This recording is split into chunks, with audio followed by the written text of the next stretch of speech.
You wanted the best. You've got the best podcast. The hottest podcast in the world.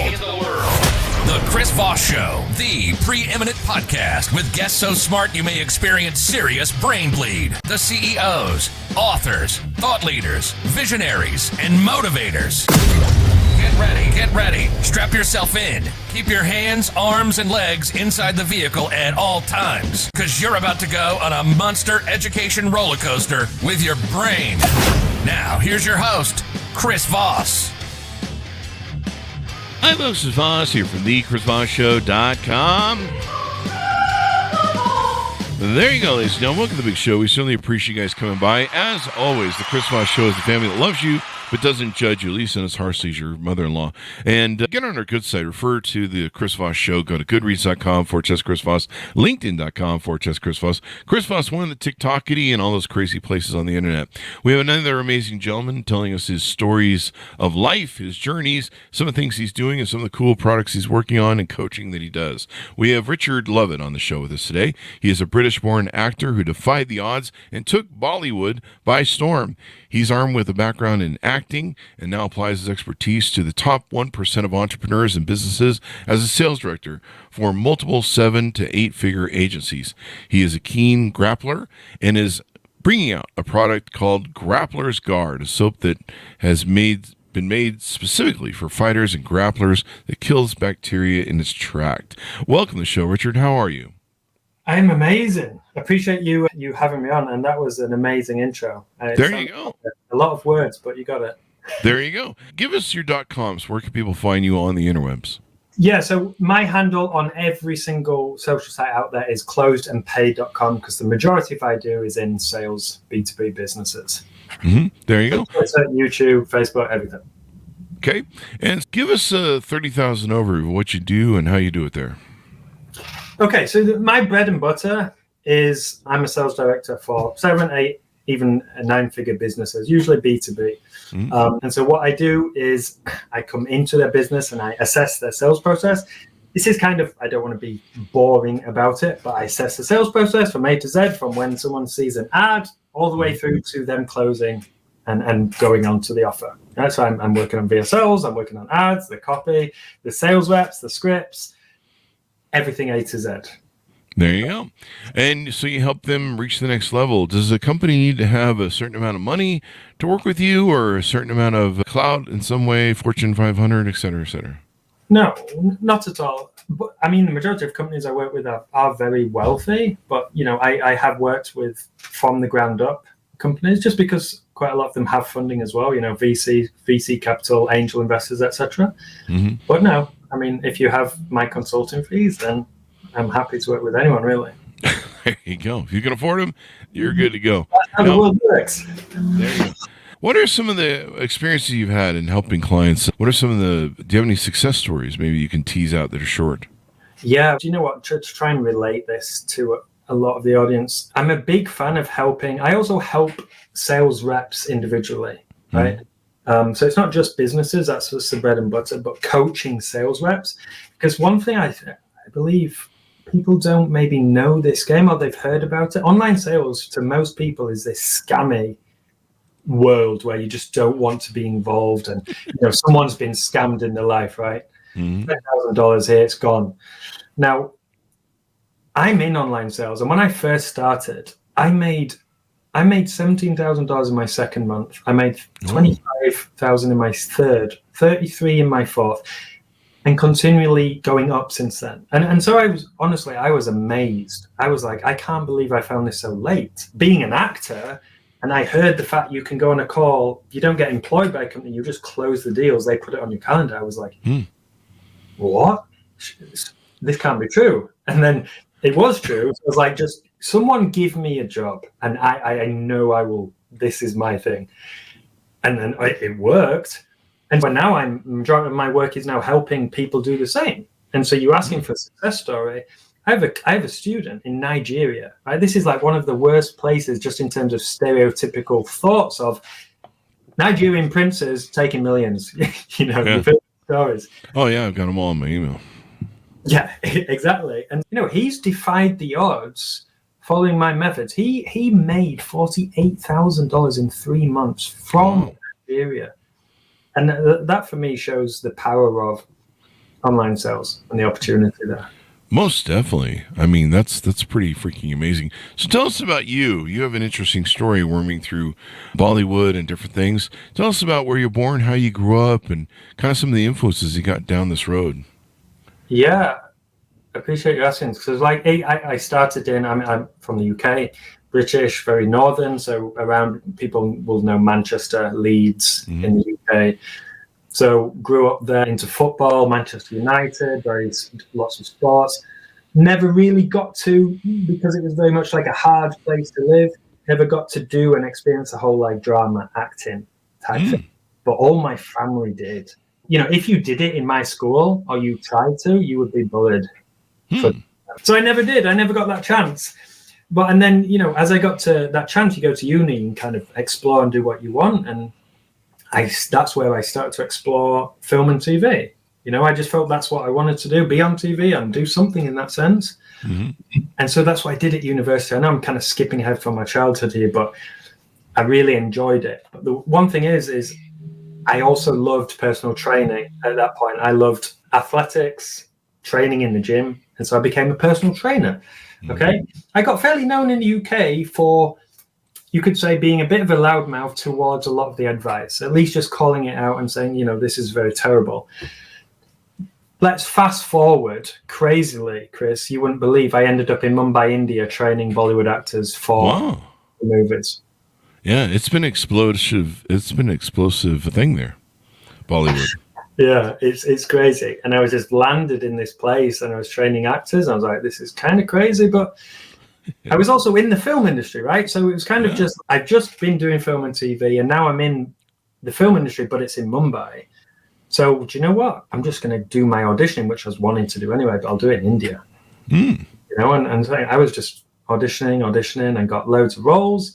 And look, they were small roles. They were like the stereotypical British army officer and police officer, you know? Oh, yeah? I did all of those. And then once you've done 4 or 5, you're like, I'm kind of bored of this. You know, I'm bored of acting. Most people, you know, they want so bad to get into acting. They see his life career, but you got bored of it, huh? I got bored of like you would say to any actor, if they do really small part-time roles over, then you get bored. Yeah, it's not really pushing you. So you want that main role. You do, exactly. But like then, for me, it was make a decision. The only way I'm going to get a main role is to learn Hindi. Right? You stop, or you learn Hindi, and no white guy. Or what we call Gora in Hindi is white guy. That's what they would call me. But no Gora has ever kind of breached that.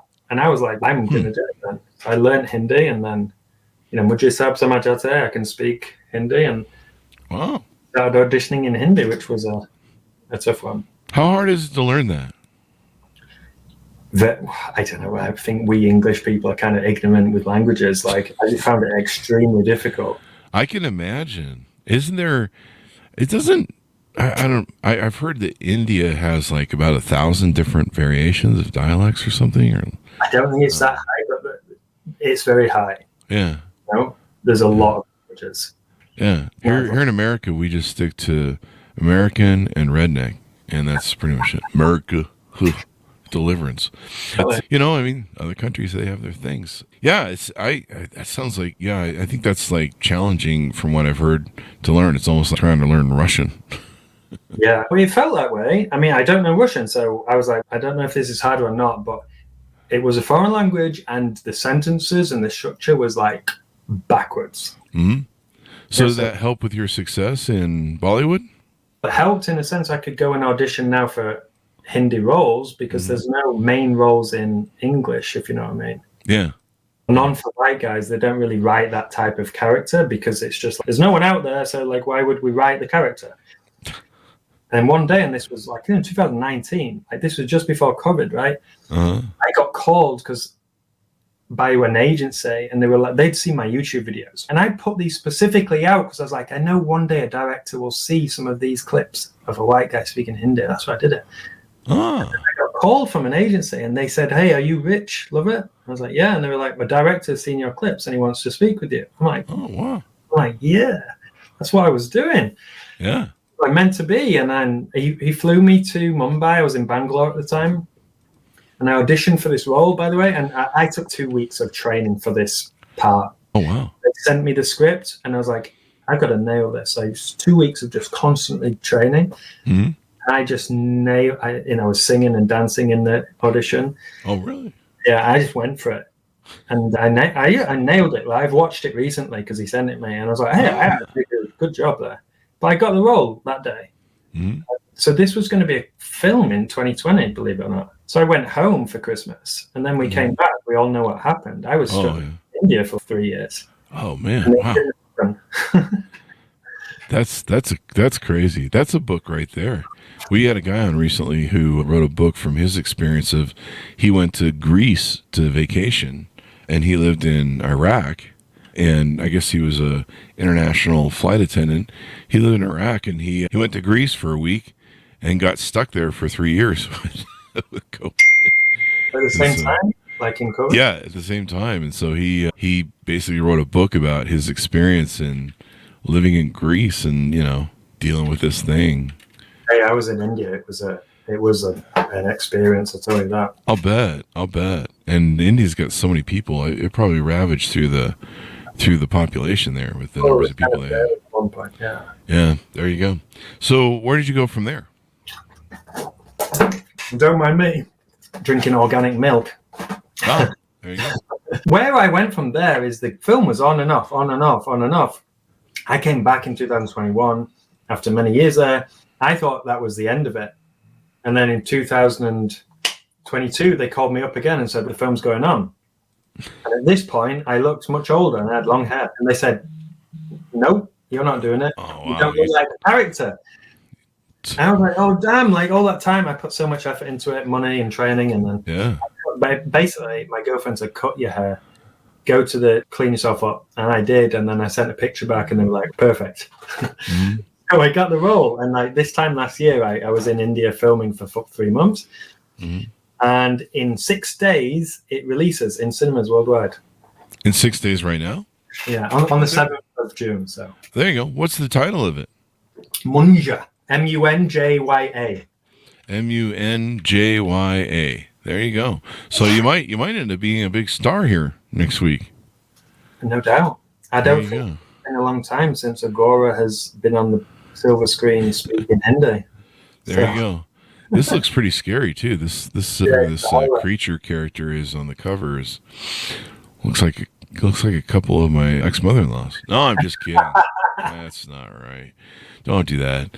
But yeah, it looks like Gollum on crack. Exactly. Yeah. It's the first time that kind of humanoid type creature with special effects has been done in Indian cinema. So. Oh, really? So you guys are getting you guys are up there using the AI and stuff and different things. So there you go. That should be interesting to watch. So let's see. Now, move forward to when you started consulting for businesses and how you got into that. Oh, yeah. I landed back in the UK from India. I was back at zero because I was training and acting. And so I got to India back with my wife. We kind of came back from India. Mm-hmm. This is a kind of long story, but and then I was at zero and my wife was here and I was like, I'm going to have to create and make money quickly for the both of us. And then, as I said before, I heard about this sales closing. You can make 10% if you close a deal for $10,000. And so I got my way onto a job somehow. Mm-hmm. And it took me like a month and I was just top of the leaderboard. And honestly, from that, this was like 2022, early 22. And then from there, it's been going up and up and up with that stuff. There you go. It's quite the thing you've learned. And so now you help companies. How long have you been doing the coaching for companies and stuff? Yeah, since the end of 22, so like October 22 onwards, I've just been I was on an offer closing and then I started managing the whole team, like 8 people and then 10 people. And then I got brought onto another offer to coach them what I was doing and then coach another. And I was tweeting and telling everyone what I'm doing. And then the crowd asked for a course to learn what I'm doing. And then I released a course and then the course turned into business owners joining. Wow. now it's like self-fulfilling kind of prophecy of me helping people kind of do and implement these systems, you know? There you go. Let's get a plug-in for this other product you're working on for MMA fighting. Yeah. So, go on, Chris. And the website for it too. I know you said it's under construction, but if you know the URL slug, maybe by the time this goes up or shortly thereafter, the slug will be working. Yeah, it will be live very soon. It's www.grapplersguard.com. Mm-hmm. So like when I was in India, I got introduced to jiu-jitsu. You know, and it's a sport that's growing massively now in the States and in Europe. And I started in India. When I came back to UK, I carried it on. Weird thing was when I got back to UK and I was doing it, and by the way, you just kind of roll on the floor with sweaty men. Mm-hmm. It's always a bit weird, really. There's some really weird positions you end up in. But, yeah, I equate it to sometimes it looks like, I'm like, okay, so that's what prison sex must look like. It's a joke. Pretty much, yeah. I'm like, there's parts of their body they're touching that I don't find appropriate, but, you know, everyone's got a different flavor. 100%. Whatever floats your boat, I guess. You know? Yeah. I mean, I try and keep people away from my no-no zone, except for my priest. Oh, except for the priest, right? Okay. Yeah, because that's Jesus. No, for sure. I get that. But yeah, sometimes in jiu-jitsu, you have to accept. You know, I don't know if I'm allowed to say certain words on this show, but you can swear on the show. Probably at this point, once we're past the thing. What I was going to say is, like, sometimes you have to accept kind of balls on your face. You know. That's Fridays around here.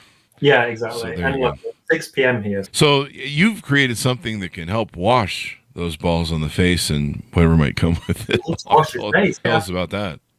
So look, when I came back to UK, what was crazy to me is I was in India, and it was the place we were training was a dingy place. I got to UK and I was training in a really high-tech gym. Everyone gets staph infection in any contact sports, like in grappling, in wrestling, in jiu-jitsu, in MMA. Mm-hmm. People get staph infection all the time.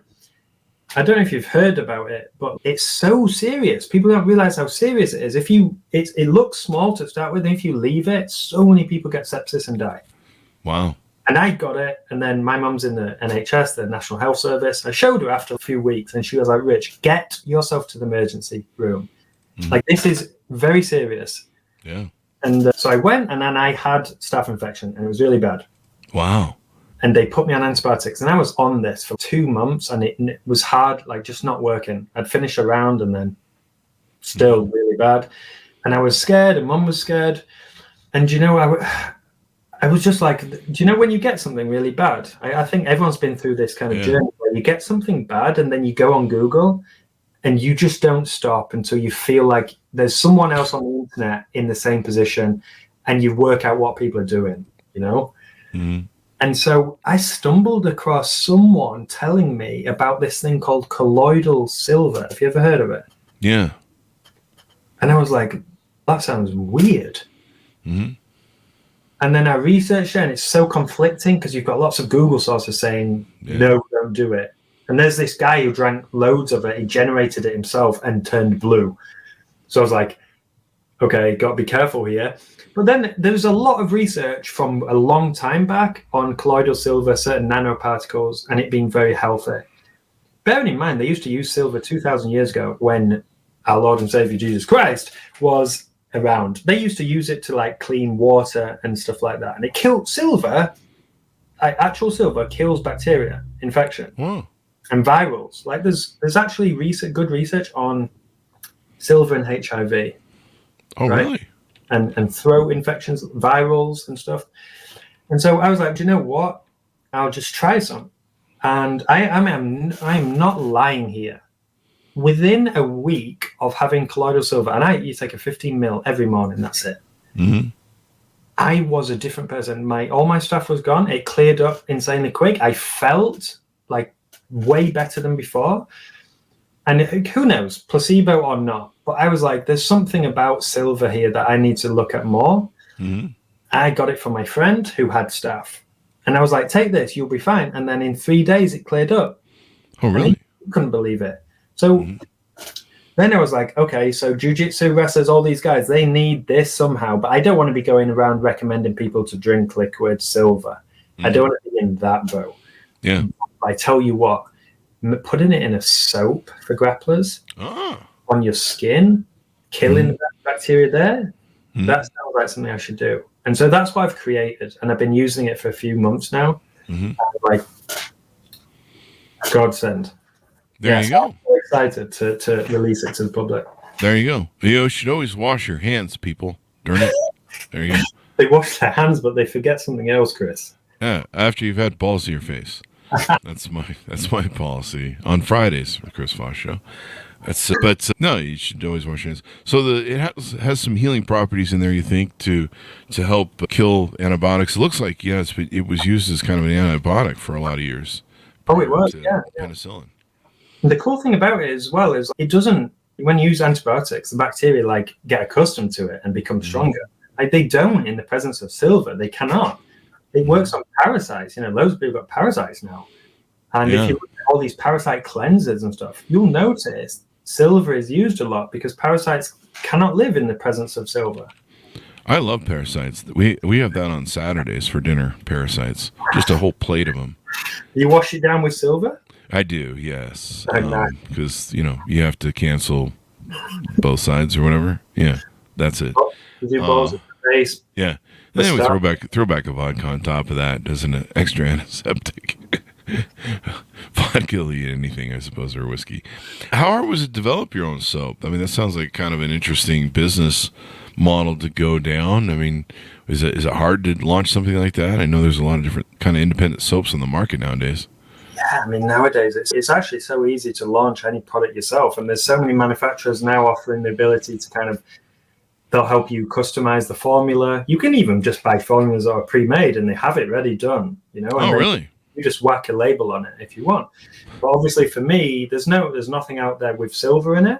And so I spoke to a manufacturer and they source quality ingredients. I got it certified that it's high quality. And then basically I took a formula that was 100% natural with tea tree and cocoa butter and coconut oil and stuff. And I just added silver in. And so you have no idea. It's 0.5% silver, but that's all you need for it to have an effect, Wow. Maybe we'll make the Chris Voss Show podcast soap, sell it in the merch section, and it's just good for washing balls to your face, pretty much, and whatever else is going on with you. Wash your hoo-ha and your balls with the Chris Voss Show soap, now available at... You need that down the bottom of this screen here. Instead of subscribe to this, buy this balls to the face soap. Yep. Watch for our did you just come back from Thailand cream? We'll have that too soon. I don't know what that means. I love that joke. Anyway, the any final things that we have missed that you want to pitch out to our audience? Yeah, I mean, look, this soap, I was looking on the market. There's another soap called Defense Soap, and I just want to go and say that it looks garbage. I'd rather have balls on my face than have that kind of soap. But Joe Rogan shouted them out 7 years ago. Oh, really? And so I'm watching this when I'm making my soap, and I'm thinking, I'm getting Joe Rogan to I'm going to send this to him, balls to the face kind of slogan on the top, and have him do. That's kind of the main goal. So we're going to rocket towards that. But we're also releasing, and if there are any kind of wrestlers, jiu-jitsu people watching, we've got a Whizzer wash, which is a daily wash. We've got an armbar defense soap, got a single leg sunscreen, a Granby roll deodorant, oil platter beard oil, you name it, we've got it. There you go. So it should be pretty interesting. So give us the .coms as we go out for all the stuff you're doing there.